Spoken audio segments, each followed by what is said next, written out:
at diretsong umalis. Walang tumulong. Ilang beses lumubog si Zai Cheng. Halos hindi na makaahon. Ngunit sa tuwing malabo na ang kanyang paningin, naaalala niya si Shen Yuchu. Hindi. Hindi pa niya nakikita ang taong tunay na nakatanggap ng donasyon ng puso nito.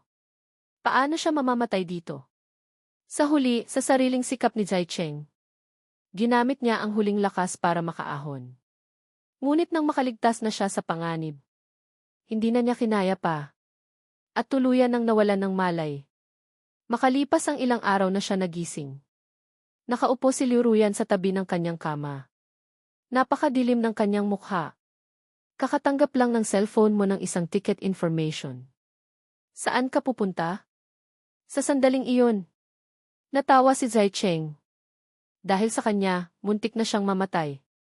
Muntik nang malunod sa swimming pool na iyon.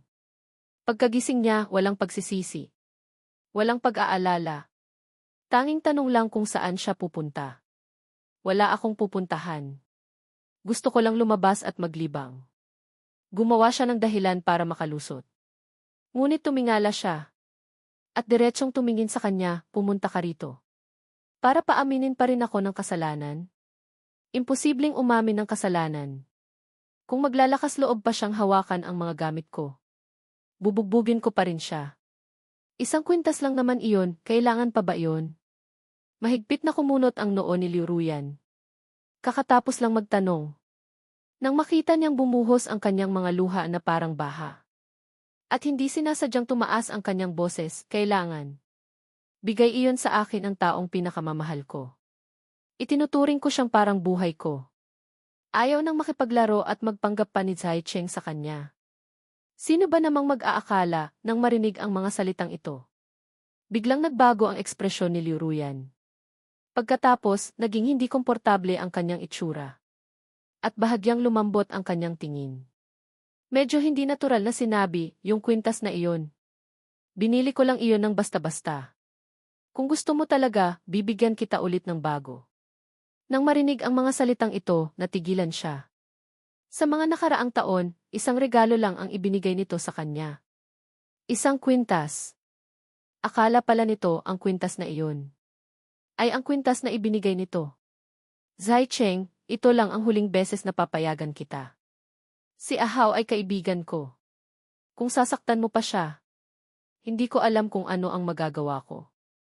Pagkasabi noon, tumayo ito at umalis. Hindi na nagtagal pa. Ang nurse na papalit ng gamot ay nakasalubong niya. Nang makita ang tuwa sa mga mata ni Liu Ruyan, hindi napigilang magbulungan. Siya yung general manager Liu na nag-arkila ng buong palapag. Para alagaan ang boyfriend niya. Ilang marka lang naman ng sampal. Pero pinilit niyang magpa-check up ng husto. Ang sweet talaga. Hindi lang iyon, sabi ng nurse na namamahala sa palapag na iyon. Araw-araw pa niyang personal na nilalagyan ng gamot ang boyfriend niya. Pinapakain ng lugaw. Inaalagaan na parang isang kayamanan. Narinig lahat ni Zai Cheng ang kanilang usapan. Ngunit para bang kwento ng isang estranghero ang kanyang pinakikinggan. Walang pakialam sa mga bagay sa pagitan nila. Nang matapos magpalit ng gamot ang nurse, mag-isa siyang nag-asikaso ng kanyang discharge papers. Sa mga sumunod na araw, hindi umuwi si Liu Ruyan. Ngunit alam na alam ni Zai Cheng kung nasaan ito. Dahil araw-araw, nagpapadala sa kanya si Shai Hao ng mga mensaheng puno ng pang-iinis.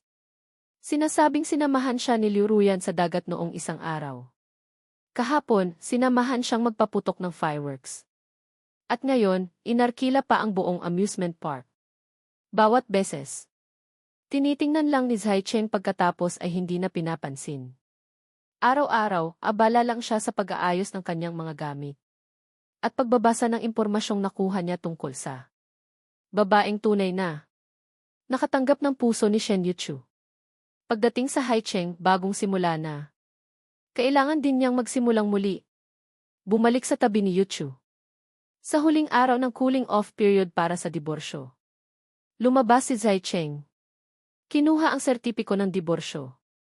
Pag-uwi sa bahay, nakita niya si Liu Ruyan na nakaupo sa sofa sa sala. Nang makita siyang pumasok, bahagyang kumalma ang kunot noo nito. Saan ka galing? May bahid ng pulis sa kanyang mga mata. Nitong mga nakaraang araw, lagi niyang kasama si Shaihao. Hindi niya inaasahan na babalik ito ngayon. Bakit ka bumalik ngayon? Hindi ka na ba abala? Hindi mo ba naaalala? Pabirong tanong lang sana. Ngunit hindi niya inaasahan na pagkarinig sa mga salitang ito. Biglang dumilim ang mukha nito. May bahid ng pagtataka sa kanyang mga mata, naaalala ang ano. Ngayon ang ating ika-negatibo 3 anibersaryo ng kasal. Nang makitang mukhang nakalimutan na nga niya. Nainis siya. Ngunit, marahil dahil naalala niya ang mga nangyari kamakailan. Sa huli ay pinigilan niya ang kanyang galit. Nagpa-reserve na ako sa restaurant. Samahan mo akong kumain sa labas. Balak sanang tumanggi ni Zaicheng. Ngunit nang maalala niya ang kanyang kakatanggap lang na bagong labas na divorce certificate. Tumango siya at hindi tumanggi. Maya-maya, aalis na siya. Kaya, sasabihin na lang niya rito ang tungkol sa kanilang diborsyo sa sandaling ito. Pagdating sa nakabook na restaurant. Pagdating pa lang sa pintuan ng restaurant. Nakarinig siya ng sunod-sunod na tunog ng mensahe mula sa kanyang cellphone. Yumuko siya para tingnan. At nakita niyang si Shaihao ang nagpadala nito. Anibersaryo niyo ngayon, di ba? Pero balak ko sanang makipag-usap kay Ruyan ngayon. Sabihin sa kanyang payag na akong makipagrelasyon sa kanya. Ano sa tingin mo pagkatapos kong sabihin iyon? Agad ka bang palalayasin? Hindi pinansin ni Zaicheng ang mga salitang ito. Dahil pagkatapos ng araw na ito, aalis na rin naman siya. Ngunit pagka-off pa lang niya ng screen ng cellphone. Tumingala siya at nakita si Shaihao na papalapit sa kanila ni Ruyan. May bahid ng pagkagulat sa mga mata ni Liu Ruyan. Bakit ka nandito? Ngumiti si Shaihao. At hindi itinago ang tingin sa kanya. Sadya akong pumunta rito para sa iyo. Ruyan, may mahalaga akong sasabihin sa iyo.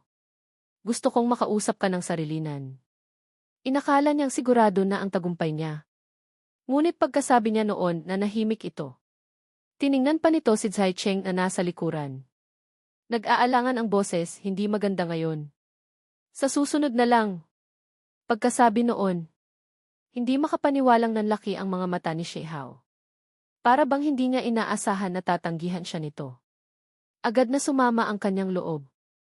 At namula ang kanyang mga mata, sige. Kung hindi ka sasama sa akin, wala na tayong kinabukasan. Tumakbo siya papunta sa kabilang direksyon. Sa isang iglap lang, nasa gitna na siya ng kalsada. Natakot si Liu Ruyan. Akma nang tatawagin ito. Ngunit napansin niya. Ang isang sasakyang wala sa kontrol na mabilis na papalapit kay Shaihao. Agad na nanlaki ang kanyang mga mata. Sa sandaling iyon, wala na siyang pakialam sa ano paman. Parang baliw na tumakbo at itinulak si Shaihao. Sa susunod na segundo, isang malakas na bang. Ang dugong kulay rosas ay kumalat sa harap ni Zaicheng. Si Shaihao sa kabilang dako ay tulala na. Walang magawa kundi umiyak. Sa huli, si Zaicheng pa rin ang tumawag ng ambulansya. At dinala si Liu Ruyan sa ospital. Nang malaman ng mga kaibigan ang nangyari, agad silang dumating. Luminga-linga sila. At nakita nilang bukod kay Zaicheng na puno ng dugo ang kamay. At naghihintay sa labas ng operating room. Wala nang iba pa. Kumusta na? Si Ahao. Nasa operating room pa. Tungkol naman kay Shaihao, 1-0. Iyak siya ng iyak. Naiingayan sa kanya ang doktor kaya pinalabas siya. Pasensyoso naman siya. Isa-isang sinagot ang mga tanong. Ang ilaw na may nakasulat na surgery in progress ay sa wakas namatay. At bumukas na rin ang pinto ng operating room. Tinanggal ng doktor ang kanyang maskara at lumabas. Tagumpay ang operasyon. Maaaring magising na ang pasyente bukas. Nang marinig ang balitang ito, nakahinga ng maluwag ang mga kaibigan. Nang maalala nila ang dahilan ng kanyang pinsala, hindi na nila pinansin pa si Zaicheng. At nagsimula na silang mag-usap-usap. Noong nag-aaral pa si Ate Ruyan, nakipag-away na siya para kay Ahao. Ngayon, pati buhay niya, isinugal na niya. Buti na lang at walang nangyari ngayon. Nakalimutan na ba niyang hindi pa katagalan mula noong nagpa-opera siya sa puso? Ngayong iniligtas ni Ate Ruyan ang buhay niya. Dapat na sigurong pumayag na si Ahaw kay Ate Ruyan, di ba? Masasabing blessing in disguise. Tahimik na nakinig si Zai Cheng sa kanilang usapan. Akma nang aalis. Ngunit paggalaw pa lang niya, narinig niya ang isang naiinis na boses, tagahanga. Saan ka pupunta? Lalabas na si Ate Ruyan. Hindi mo ba siya aalagaan? Lumingon siya at nakita niyang lahat sila ay nakatingin sa kanya. May bahid. Nang hindi pagkatuwa sa kanilang mga mukha. Napabuntong hininga siya. Walang pakialam ang kanyang tono, nagdiborsyo na kami. Anong aalagaan ko? Pagkasabi noon, lahat ay nagulat. Nagkatinginan ang lahat. Puno ng pagkabigla. Ngunit binaliwala ni Zai Cheng ang kanilang mga tingin. Diretso niyang kinuha mula sa kanyang bag ang dala niyang sertipiko ng diborsyo. At inilagay ito sa kamay ng taong pinakamalapit sa kanya. Ngayon ko sana ito ibibigay sa kanya. Pero hindi ako nakaabot. Hindi na ako makapaghintay hanggang bukas. Kayo na ang magbigay nito. Pagkasabi noon, hindi na hinintay pa ang reaksyon ng iba, diretsong tumalikod at umalis. Ang mga kapatid sa likuran niya. Para bang natauhan na. Tumingin sa kanyang likod at malakas na nagtanong, Zai Cheng. Saan ka pupunta? Mahina siyang tumawa. Hindi lumingon. Isang pangungusap lang ang iniwan sa kanila, tulad ng nakikita nyo. Magbibigay daan kay Shaihao, Nga pala, pakisabi sa kanila, maligayang bati. Hindi na ako pupunta sa kasal. Pag-alis sa ospital. Diretsong umuwi si Zai Cheng sa villa. Nang maisip niyang malapit na niyang makita ang tunay na nakatanggap ng donasyon. Nang maisip niyang malapit na niyang muling marinig ang tibok ng puso ni Yuchu. Bahagyang umiti ang kanyang mga labi. At parang hindi na makapaghintay. Matagal nang nakaayos ang kanyang mga gamit. Kinuha niya ang kanyang maleta. Paglabas sa villa, sumakay siya ng taxi. At dumiretso sa airport. Hindi na siya lumingon pa. Tanghali na kinabukasan ng magising si Liu Ruyan. Ang mga kaibigan at si Shaihao ay nakapaligid na sa kanyang kama sa ospital. At sunod-sunod siyang binati. Ate Ruyan, ang pagiging bayani mo sa pagliligtas sa magandang dilag ay talagang napansin. Naantig mo talaga si Ahaw. Ang utang na loob sa pagliligtas, hindi ba't dapat suklian ng pag-ibig? Kumusta? Sa wakas, matutupad na ang hiling ni Ate Ruyan, di ba? Sa panahong iyon, dapat tayong magsama-sama ng husto. Medyo nagyabang si Shaihao dahil sa mga biro at tumingin kay Liu Ruyan. Ruyan, hindi ko talaga inasahan na magagawa mo ito para sa akin. Kapag gumaling ka na, magsama na tayo, okay? Nang sabihin niya ito, lalo pang lumakas ang sigawan sa paligid. Sumisigaw ng magsama na. Magsama na. Ngunit si Liu Ruyan na sentro ng usapan ay hindi kumikibo. Paulit-ulit niyang tiningnan ang lahat ng tao. Ngunit hindi niya nakita ang taong inaasahan niya. Hindi nakatanggap ng reaksyon. Sa kanyang pananahimik, unti-unting humina ang boses ng mga tao. Nang makita nilang unti-unting dumidilim ang kanyang mukha, medyo nagtaka sila. Ate Ruyan, anong nangyari? Nasaan si Zai Cheng? Bakit wala siya? Pinigilan niya ang galit sa kanyang puso. Hindi agad sumabog. Kundi nagtanong muna. Itong si Zai Cheng talagang sumusobra na kamakailan. Hindi ba't lagi niyang tinatanggihan ang mga sinasabi nito? Ang pananakit kay Shaihao ay katumbas ng paglimot sa kanilang anibersaryo. Hindi pa niya ito pinapansin. Ngayon, kahit na nabangga na siya ng kotse, wala pa rin siyang pakialam. Naghihintay siya sa sagot ng iba. Ngunit lumipas ang mahabang sandali. Naging ganap na tahimik ang paligid niya. Tumingala siya. At nakita niyang lahat sila ay may itsurang nagtataka. Biglang nakaramdam si Liu Ruyan ng masamang pangitain. Nang makitang walang sumasagot, kinapa niya ang kanyang cellphone. Sa sandaling iyon, naiinis na napasimangot si Shaihao. At nagreklamo sa kanya. Nagdiborsyo na sila. Natural na wala na siyang mukhang ihaharap para manatili. Ruyan, bakit mo pa siya tinatanong? Nang biglang marinig ang dalawang salitang diborsyo. Natigilan muna siya. Pagkatapos ay galit na iwinaksi si Shaihao. Naakmang hahawakan ang kanyang kamay. Anong diborsyo? Sino ang nagsabing nagdiborsyo kami? Sa pagkakataong ito, ang mga kaibigan at si Shaihao naman ang natigilan. Noong una, napakatiyak ng sinabi ni Zai Cheng. Akala nila ay matagal nang nag-file ng diborsyo si Liu Ruyan. Pero ngayon, mukhang hindi rin niya alam ang tungkol sa diborsyo. Nakapagtataka naman ito. At si Shaihao na biglang itinulak, pinigilan niya. Ang sama ng loob at reklamo. Hindi naman ako nagsisinungaling. Nang makita kang nasaktan, ayaw ka man lang niyang hintaying magising. Pinakiusapan siya ni Ding Ziyi na alagaan ka. Pero binigyan lang niya si Ding Ziyi ng divorce certificate. Sinasabing nagdiborsyo na kayo at ayaw kanyang alagaan. Kung hindi ka naniniwala, tanungin mo sila. Pagkasabi niya noon, agad ding tumango sina Ding Ziyi at ang grupo. At mabilis na inilabas ang divorce certificate na ibinigay sa kanya ni Zai Cheng. Para patunayang totoo ang sinasabi niya. Ngunit si Liu Ruyan ay hindi pa rin naniniwala. Nagdiborsyo ako. Bakit hindi ko alam? Anong divorce certificate? Siguradong peke iyan. Kahit ganoon ang sinasabi niya. Nakaramdam siya ng hindi maipaliwanag na kaba sa kanyang puso. Kinapa niya ang cellphone at kinuha ito. Hinanap ang contact information ni Zai Cheng. Nagpadala muna ng mensahe. Pumunta ka agad dito sa ospital ngayon. Yung tungkol sa divorce certificate. Pwede kong kalimutan na lang lahat.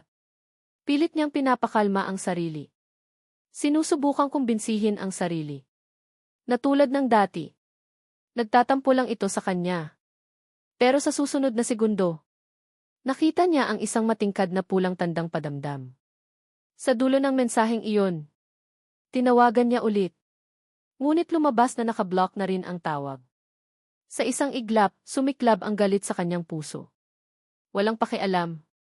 Diretso niyang tinanggal ang swero sa kanyang kamay at akmang aalis. Agad na nagkaroon ng sunod-sunod na sigawan. Ate Ruyan. Ruyan, anong ginagawa mo? Ngunit si Liu Ruyan ay parang walang narinig sa kanilang sigawan.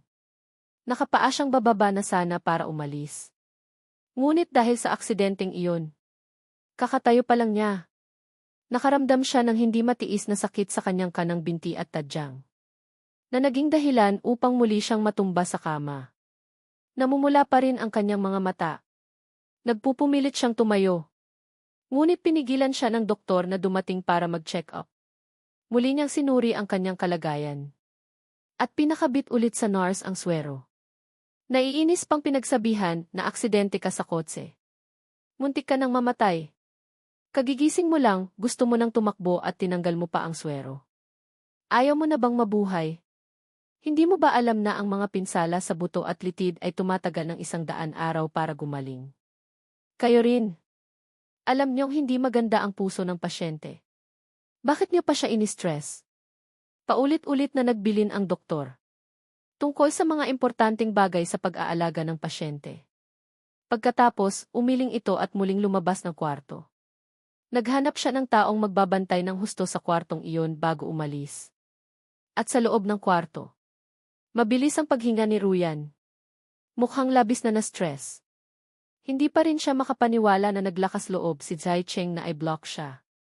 Tungkol naman sa diborsyo, hindi siya naniniwala kahit isang salita. Sa sobrang pagmamahal ni Zai Cheng sa kanya, paano niya magagawang makipagdiborsyo talaga sa kanya? Nang maisip ito, sa wakas ay medyo kumalma na ang kanyang emosyon. Iniabot niya ang kanyang kamay kay Ding Ziyi. Si Ding Ziyi, mabilis na inabot ang divorce certificate. Tiningnan niya si Shaihao na mula simula hanggang wakas ay binaliwala niya. At ang grupo ng mga alipores na nakapaligid sa kanya ay nagkatinginan. Hindi rin inaasahan ni Shaihao. Nalubusan siyang babaliwalain. Kahapon lang, handa pa siyang isugal ang buhay. Para protektahan siya. Ngayon, nang marinig niyang payag na siyang makipagrelasyon dito, wala man lang siyang naramdamang tuwa. At ngayon, patuloy pa rin niyang pinag-uusapan si Zai Cheng. Ang matinding selos sa kanyang puso ay malapit ng maging bato. Mahigpit niyang kinagat ang kanyang ngipin. Puno ng matinding galit sa puso para kay Zaicheng. Kasalanan lahat ito ni Zaicheng. Kung hindi siya nag-file ng diborsyo sa panahong ito, paano maaagaw ni Liu Ruyan ang atensyon niya? Ruyan. Puno ng sama ng loob ang kanyang boses. Anong maganda sa isang sira-sirang divorce certificate? Kung gusto niyang umalis, hayaan mo siyang umalis. Lagi akong nandito sa tabi mo. Kung dati si Liu Ruyan. Nang marinig si Shai Hao na nagsasabing lagi siyang nasa tabi niya. Marahil ay masaya siyang agad na makikipaghiwalay kay Zaicheng. At agad na papakasalan ito.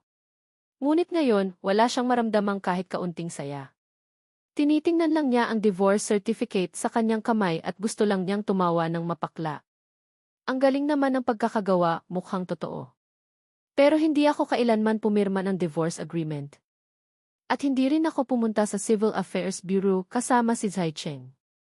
Paano magiging totoo ang divorce certificate na ito? Hindi niya sinagot ang sinabi ni Shai Hao. Sa halip, parang nagtatampo na mahinang bumulong. Titingnan ko nga. Kung talagang ganyan siya katigas ang ulo. Kung mayabang ka, huwag ka nang bumalik. Kahit na hininaan niya ang kanyang boses. Hindi naman kalayuan ang mga tao sa paligid. Kaya natural na narinig nila ng malinaw ang kanyang sinabi. Sunod-sunod silang nagsalita para pagaanin ang sitwasyon. Si Zaicheng, mahal na mahal niya si Ate Ruyan. Paano niya magagawang iwan talaga si Ate Ruyan? Taya ko, hindi lalampas ng 2 linggo. Siguradong babalik siya. 2 linggo. Zhang Junhao, ang duwag mo naman. Taya ko, 1 linggo. Taya ko, 3 araw. Nag-iingay ang grupo ng mga tao. At nawala ang kaba sa puso ni Liu Ruyan. Itinapon niya ang divorce certificate sa gilid. Ngunit hindi niya maiwasang isipin. Marahil dahil kay Shai Hao. Kaya siya muling nagsiselos at nagagalit. Ngayon, gumawa pa siya ng peking divorce certificate para takutin siya. Hindi siya ganoon kadaling maloko. Pagkatapos nito, kailangan niya itong pabayaan ng husto. Dapat din niyang malaman na okay lang magtampo. Pero hindi magandang gamitin ang ganitong bagay para mag-away. Habang iniisip ito, muli niyang kinuha ang cellphone at tinawagan ang isang numero. Pakitingnan mo para sa akin. Kung saan nakuha ni Zaicheng ang divorce certificate niya. Kapag nakuha ko na ang ebidensya, tingnan natin kung paano pa siya makakapagdahilan. Ang bagay na ito ay basta na lang tinapos. Ang mga matalik na kaibigan ay nagkaintindihan na hindi nababanggitin si Zaicheng. Hihintayin na lang. Kung kailan siya hindi makatiis at muling hahanapin. Para mapagtawanan siya ng husto.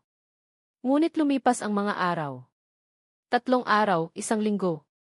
2 linggo, kahit 1 buwan, hindi na siya muling nagpakita. Nakikita ng lahat na padilim ng padilim ang kanyang mukha araw-araw. Lagi silang nagsasabi ng ibang bagay. Para ilihis ang kanyang atensyon. Si Shai Hao ay araw-araw ding nasa tabi niya. Ang maalaga at masusing pag-aalaga ay nakakainggit. Tanging ang inaalagaan. Malinaw na nakatanggap ng positibong tugon mula sa taong matagal na niyang pinapangarap. Ngunit si Zaicheng lang ang laman ng kanyang isip. Hindi man lang makitaan ng tuwa. Mula sa umpisa niyang katiyakan hanggang sa pag-aalinlangan. Hanggang sa 1 buwan na ang lumipas at malapit na siyang lumabas ng ospital.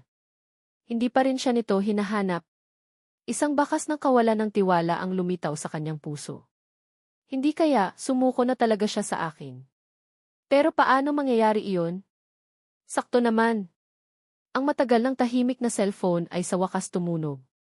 Mas mabilis pa ang kanyang kamay kaysa sa kanyang utak. Mabilis niyang sinagot ang tawag. At biglang gumaan ang kanyang pakiramdam.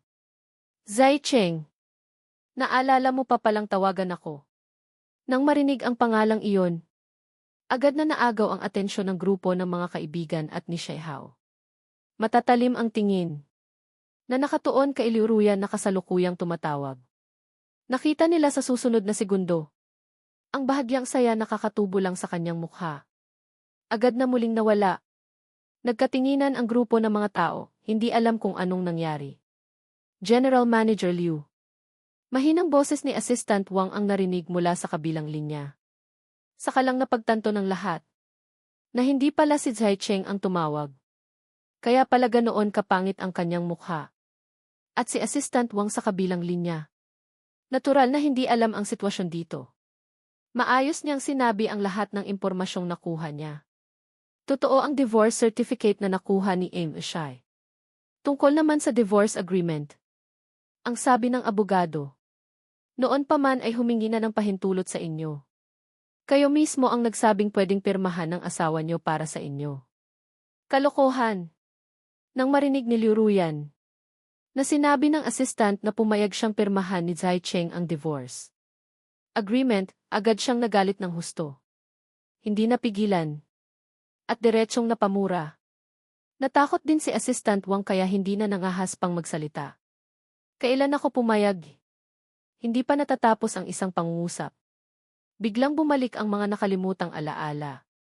2 buwan na ang nakalilipas. Talagang tumawag sa kanya si Zai Cheng. Sinasabing may gusto siyang pag-usapan. Noon, kasama niya si Shai Hao na naaksidente. Saan siya kukuha ng oras para bumalik at makipagkita rito? Kaya sinabi niyang wala siyang oras. Hayaan na lang itong magdesisyon at gawin na lang. Nang maisip ito, biglang naging pangit ang kanyang mukha. Ngunit hindi pa rin siya sumusuko at nagtanong. Kailan pinirmahan ang agreement? 2 buwan na ang nakalilipas. Ang sagot ni Assistant Wang ay tuluyang sumira sa kanyang pag-asa. Naghalo-halo ang nararamdaman ni Liu Ruyan. Hindi niya alam kung dapat ba siyang magalit kay Zai Cheng dahil sa panlilin lang nito. O dapat ba siyang magalit dahil mula pa noon? Nagpaplano na pala itong makipagdiborsyo. Kung iisipin ng mabuti, parang mula nga sa panahong iyon. Bigla siyang naging kakaiba. Pero bakit kaya? Noon, kakarating lang ni Shai Hao. At dinala lang siya nito. Para magbigay ng dugo ng 1 beses. Dahil lang ba doon, gusto na niyang makipagdiborsyo. At napakatatag pa. Sa loob ng 1 buwan na ito, hindi man lang siya nagsisi. Pakiramdam ni Liu Ruyan ay may nakaligtaan siyang isang bagay. Hindi stable ang kanyang paghinga. At balisa rin ang kanyang emosyon. Nakita ni Shai Hao ang kanyang pagkabalisa ngayon. Naaalala ang sinabi ni Assistant Wang kanina. Inakala lang niyang dahil naloko siya. Kaya masama ang kanyang loob. Agad siyang pinakalma, Ruyan. Hindi niya alam ang pasasalamat. Problema niya iyon. Mag-ingat ka sana. Hindi maganda ang puso mo. Kung magagalit ka at may mangyari sa iyo, hindi maganda iyon. Ito ay isang pangungusap lang sana para pakalmahin siya. Ngunit para bang nagpaalala ito sa kanya. At tinanggal ang makapal na hamog sa kanyang paningin. Bigla niyang naalala noong araw na nagbigay siya ng dugo. May isang napakakakaibang tanong si Zai Cheng sa kanya. Isa lang ang tanong ko. 4 na taon na ang nakalilipas, sumailalim ka sa isang heart transplant surgery. Ano ang pangalan ng donor? Ang alam ko lang ay apelyidong Qi, siya. Naiintindihan ko, salamat. Bakit mo tinatanong iyon? Para makasiguro. Ang tanungan noong araw na iyon ay muling lumitaw sa kanyang isipan. At mula rin sa araw na iyon, si Zai Cheng na laging kailangang marinig ang tibok ng kanyang puso. Para makatulog, biglang ayaw nang marinig ang tibok ng kanyang puso. Si Zai Cheng na dati sunod-sunuran sa kanya. Biglang nagsimulang tanggihan ang lahat ng kanyang mungkahi. Kahit ang biglaang pagnanais na makipagdiborsyo ay nangyari rin sa panahong iyon. Ate Ruyan, anong nangyari sa iyo? Nang makitang biglang natahimik si Liu Ruyan. At palala ng palala ang kanyang itsura. Maingat na nagtanong si Ding Ziyi na nangunguna. Na biglang gumulo sa kanyang maayos na pag-iisip. Hindi na nga si Liu Ruyan na pag-isipan ng mabuti. Kung ano ang ibig sabihin ng sinabi niyang para makasiguro noong araw na iyon. Paulit-ulit lang niyang kinukumbinsi ang sarili, hindi maaari. Mahal na mahal niya ako. Paano mangyayari iyon dahil sa ibang dahilan? Lumabas kayong lahat. Kahit ganoon ang sinasabi niya, hindi nabawasan ang pagkabalisa sa kanyang puso. At nagsimula pang ang makaapekto sa iba. Nang makitang masama ang kanyang lagay ngayon, hindi na ngahas manatili sina Ding Zi. Agad silang umalis sa kwarto. Sa isang iglap sa loob ng kwarto, si Liu Ruyan at si Shai Hao na lang ang natira. Lumingon siya at nakita Si Shaihao na namumula ang mga mata dahil sa isang salita niya. Nag-atubili sandali, pinigilan ang inis sa kanyang puso. Si Zai Cheng, hindi kailanman ganito. Hindi siya iiyak dahil lang sa isang salita ko. Laging alam ang kanyang lugar. Maliban sa kwintas na iyon, halos hindi rin niya ipinapakita ang kanyang maliliit na emosyon. Sa harap ko, siyempre, hindi kasama doon ang pagsiselos niya kalaunan. Pero dahil siya ang taong matagal ko nang pinapangarap, sa huli hindi ko pa rin magawang maging masyadong matigas sa kanya. Kaya napabuntong hininga na lang ako. Umuwi ka na muna. Medyo pagod na ako. Gusto ko munang magpahinga. Tungkol naman sa ibang bagay, wag mo nang banggitin pa. Wala akong balak makipagdiborsyo kay Zai Cheng. Pagkasabi noon, tumalikod siya at hindi na ito tiningnan. Ngunit si Shaihao, nang marinig ang mga salitang ito, biglang nanlaki ang mga mata. Puno ng hindi paniniwala. Liu Ruyan, anong ibig mong sabihin? Wala kang balak makipagdiborsyo sa kanya? Ano naman ang ibig sabihin ng mga nangyari sa atin nitong mga nakaraang panahon? Nanahimik siya sandali. Hindi pa rin siya tinitingnan. Nakapikit lang siyang sumagot. Kaibigan lang ang turing ko sa iyo. Kaibigan? Biglang tumawa ng mapakla si Shaihao. Nang tumayo, itinulak ang upuan. At gumawa ng isang matinis na tunog. Ngunit para bang hindi nila narinig pareho. Nakatuon ang kanyang tingin sa likod nito. At sumunod ang kanyang mga tanong, sinasabi mong kaibigan lang tayo. Gusto kong itanong sa iyo. Ganyan ba kabait ang isang Liu sa mga kaibigan? Nagkasakit ang kaibigan. Dinala ang kanyang anemic na asawa para magbigay ng dugo. Personal na inalagaan ng isang buong linggo. Pero binaliwala ang asawang nagbigay ng dugo. Walang pakialam. Pupunta sa party ng kaibigan. Iiwan ang asawa mag-isa sa tuktok ng bundok. Dahil lang sa isang salita ng kaibigan na gustong mag-enjoy. Hahayaan ang kanyang asawang puno ng kahihiyan na manatili. Hahayaan ang kanyang mga magulang na ibigay ang family heirloom sa kaibigan. Hindi sa asawa. At para paipagtanggol ang kaibigan. Kahit na muntik nang malunod ang asawa sa tubig, walang pakialam. At pinagbawalan pang tulungan. Sa harap ng asawa, isusugal ang buhay para iligtas ang isang kaibigan. Ang mukha ni Liu Ruyan ay unti-unting namutla sa bawat tanong ni Shaihao. Hanggang sa sandaling ito, saka lang niya napagtanto kung gaano kalupit ang kanyang mga ginawa. Kay Zai Cheng, ano kaya ang iniisip niya noon?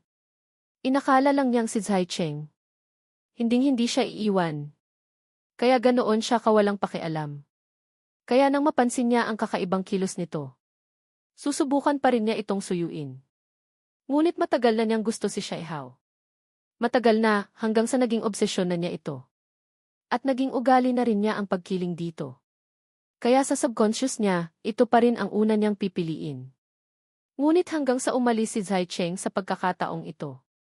Saka lang niya napagtanto na si Zai Cheng pala ang pinaka hindi niya kayang iwanan. Kung may nagawa man ako noon na ikinaintindi mo ng mali, humihingi ako ng tawad. Kinagat ni Liu Ruyan ang kanyang labi, hindi nangahas tingnan ang mga mata ni Shaihao. Ngunit lalo siyang nakaramdam ng pagkakasala kay Zai Cheng. Kung hindi ito umalis, at nanatili pa rin sa tabi niya. Marahil nang marinig ni Shaihao na gusto niyang makipagrelasyon dito. Marahil ay masaya niya itong tatanggapin. At ang umiiwas niyang tingin ay tuluyang nagpalamig sa puso ni Shaihao. Ang pulang labi ay bahagyang nanginginig dahil sa galit. Pagkaraan ng mahabang sandali, bigla siyang natawa.